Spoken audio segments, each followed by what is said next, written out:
रत्नागिरी शहरात गेले 2 दिवस विश्रांती घेतलेल्या पावसाने पुन्हा एकदा मुसळधार कोसळायला सुरुवात केली आहे. सकाळपासूनच पावसाचा जोर वाढला असून शहरातील रस्त्यांना नदीचं स्वरूप आलंय.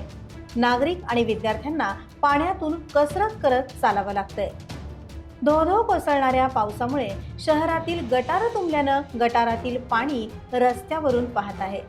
पादचाऱ्यांना पावसाचा आणि रस्त्यावरून वाहणाऱ्या पाण्याचा सामना करत मार्ग काढावा लागतोय.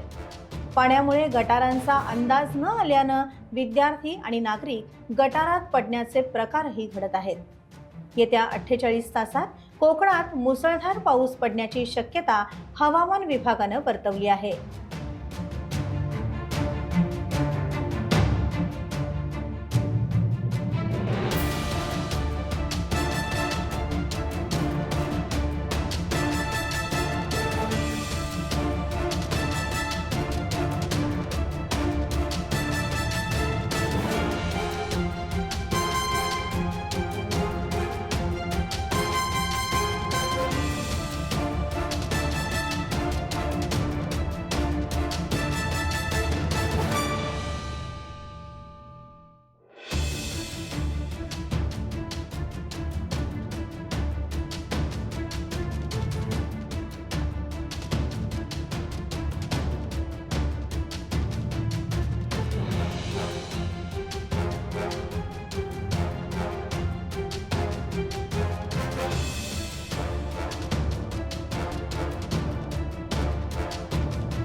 टाइम्स डिजिटलला लाईक करा, सबस्क्राईब करा, शेअर करा आणि बेल आयकॉन दाबायला विसरू नका. पाहत रहा टाइम्स डिजिटल.